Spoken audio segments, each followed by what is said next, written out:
Lima, 8 millions d'habitants, 9 mois par an dans la grisaille, c'est moche, vétuste et triste. Les gratte-ciel et le luxe, ce n'est pas ici, mais à Miraflores, le quartier moderne, au bord du Pacifique. Mais, malgré de nombreux tremblements de terre, il reste à Lima quelques beaux vestiges du passé. Comme dans toute ville d'Amérique du Sud, le point névralgique, c'est la place d'Armes, monumentale, avec sa cathédrale maintes fois remaniée. Et ses façades, aux jolis balcons de bois suspendus.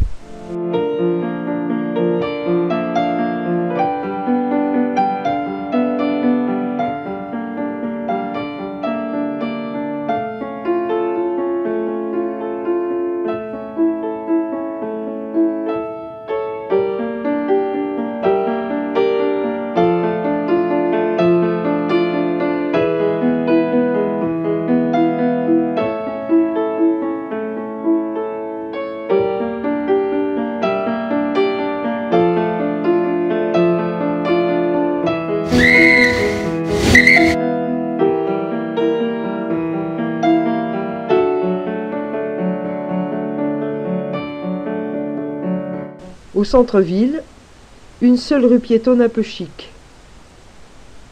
Et l'église baroque de la Merced, blottie entre les immeubles.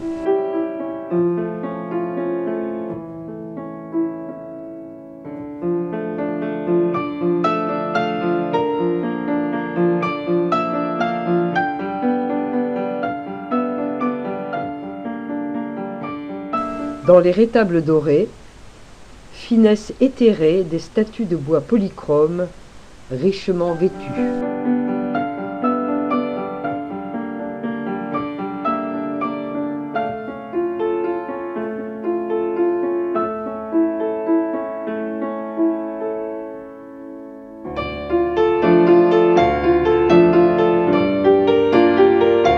À 100 mètres de la place d'Armes, le couvent de Santo Domingo, impressionnant par la taille de ses cloîtres.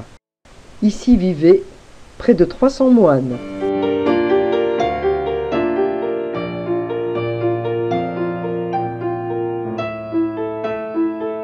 Sur les murs du cloître, de très beaux azuleros provenant de Séville qui mêlent thèmes païens et religieux.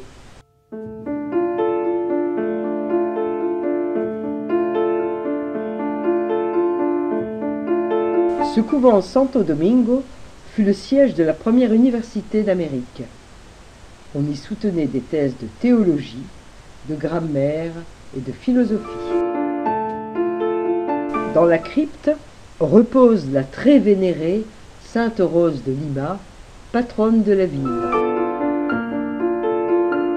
À midi, c'est la relève de la garde derrière les grilles du palais présidentiel.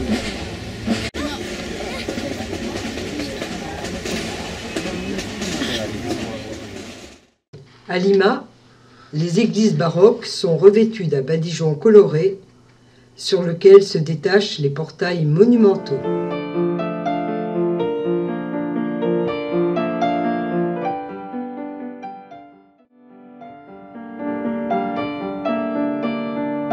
Au musée de la Banque centrale, la salle de l'or était fermée et nous ne verrons que très peu d'objets en or ou en argent.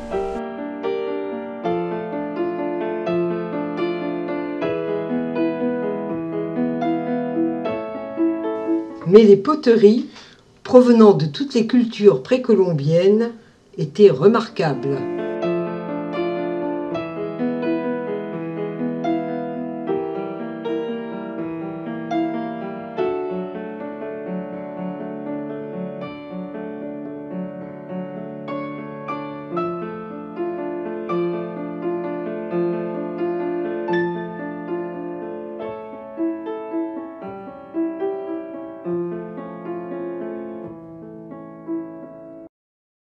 Nous commençons notre périple en longeant vers le sud la côte désertique du Pacifique jusqu'à Paracas, un joli port de pêche, bien à l'abri derrière une péninsule. Ici, les eaux sont très poissonneuses et on se régalera ce soir de coquilles Saint-Jacques.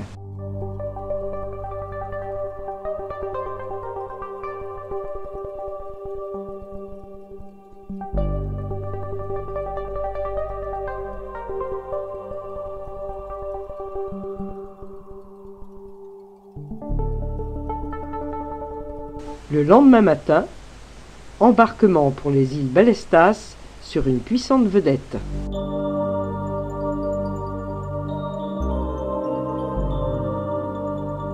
Nous longeons d'abord la côte pour pouvoir admirer le candélabre, un géoglyphe de 120 mètres de haut gravé sur la colline.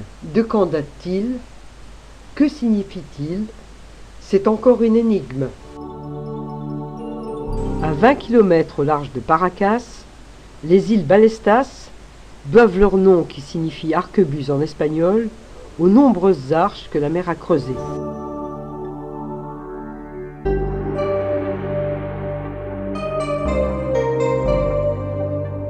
C'est le repère de milliers d'oiseaux dont le guano a fait la fortune du Pérou au XIXe siècle.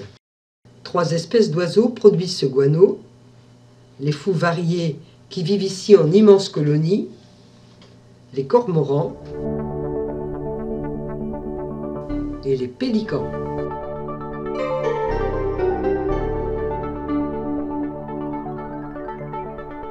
Chaque espèce a ses endroits de résidence. Ainsi, les pingouins de Humboldt ne se mélangent pas avec les fous, mais peuvent cohabiter avec les otaries.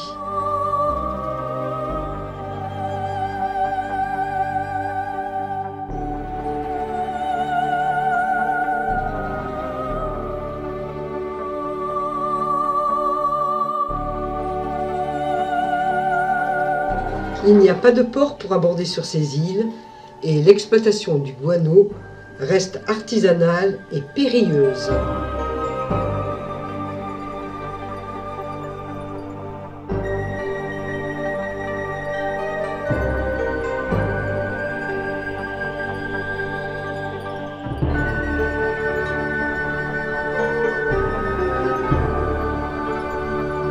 Mais le plus beau spectacle ici, ce sont les otaries.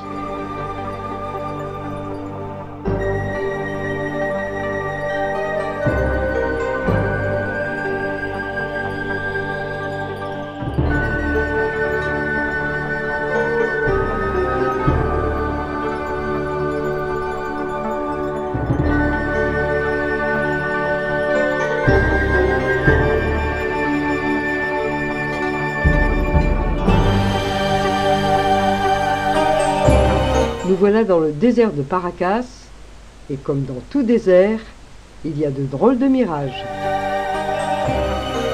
C'est un désert de sel, rien n'y vit, rien n'y pousse. Le courant de Humboldt, venant de l'Antarctique, maintient une zone de haute pression sur le Pacifique et empêche la pluie de tomber.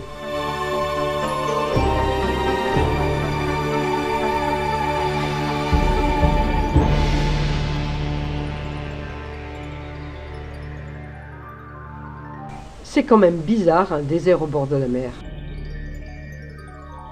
Le tremblement de terre de 2007 n'a pas fait que des dégâts dans les villes. La cathédrale, une belle arche naturelle, s'est aussi effondrée.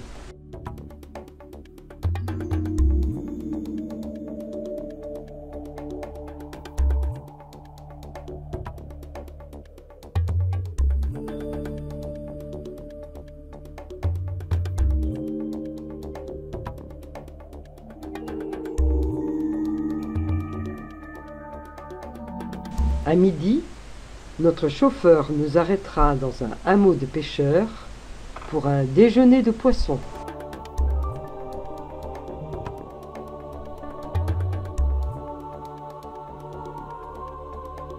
Un port de pêche, même tout petit, attire toujours une multitude d'oiseaux de mer.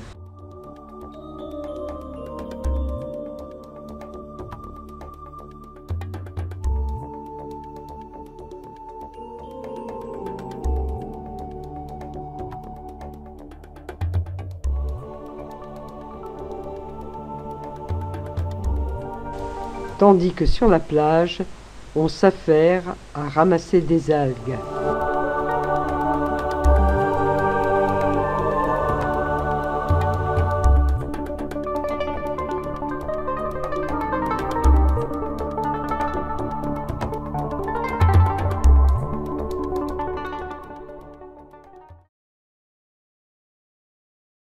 Nazca, une énigme des plus embarrassantes pour les archéologues.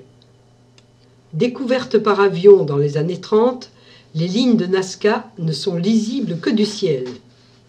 Alors, nous voilà dans un petit Cessna pour 30 minutes de vol au-dessus d'un plateau désertique.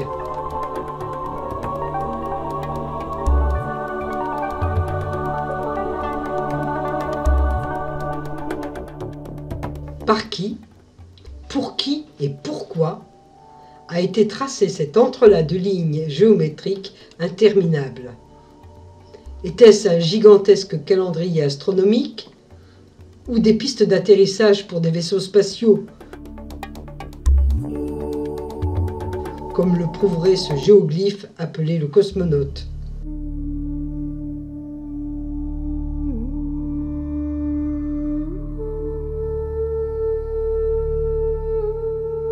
Mais le plus étrange, ce sont ces animaux gigantesques. Le condor, 136 mètres. Le perroquet, 200 mètres. L'arbre. Les mains. Le colibri. Et mon préféré, le singe. Étaient-ils destinés à quelque culte oublié? Et comment a-t-on pu les tracer sans les voir?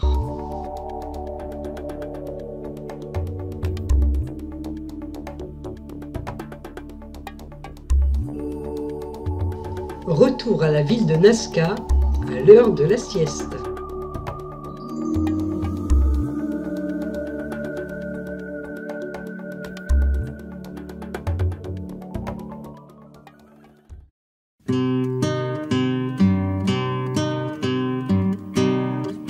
Avec ses monuments de pierre blanche, Arequipa, construite à 2500 mètres au pied du volcan Misti, est une ville pleine de charme où on a adoré flâner.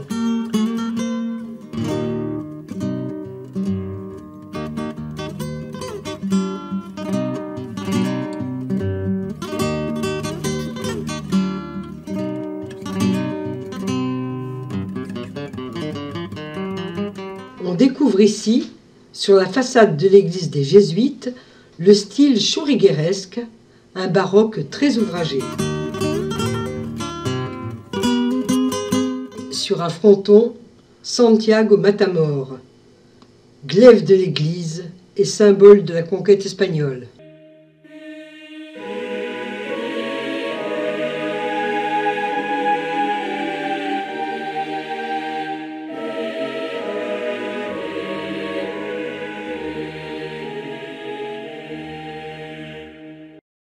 Dans une rue de la ville, un portail comme tant d'autres, mais à l'intérieur, le couvent de Sainte-Catherine, une ville dans la ville. 20 000 mètres carrés d'un incroyable dédale de cours, de cloîtres et de ruelles. Pas d'architecture grandiose, seulement une harmonieuse simplicité.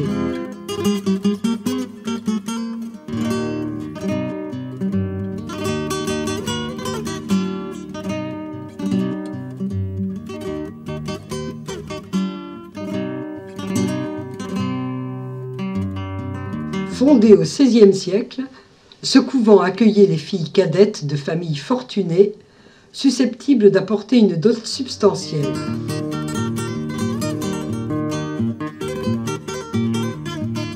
Ces jeunes filles renonçaient au monde, mais gardaient leurs privilèges.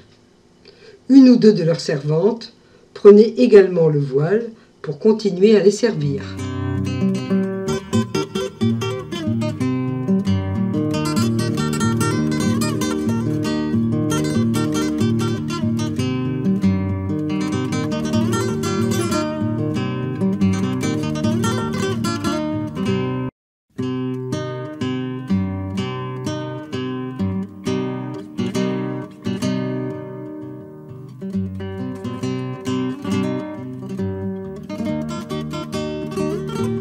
Chaque nonne, grâce à sa fortune, pouvait s'offrir un appartement privé avec chapelle, chambre à coucher, salle à manger.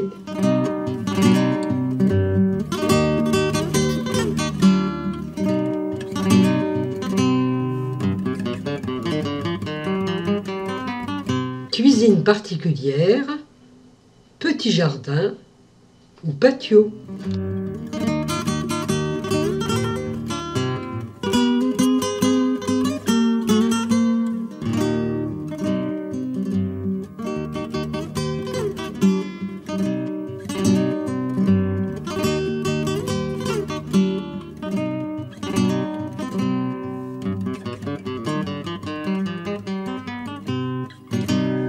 Il y avait aussi des parties communes, comme le lavoir.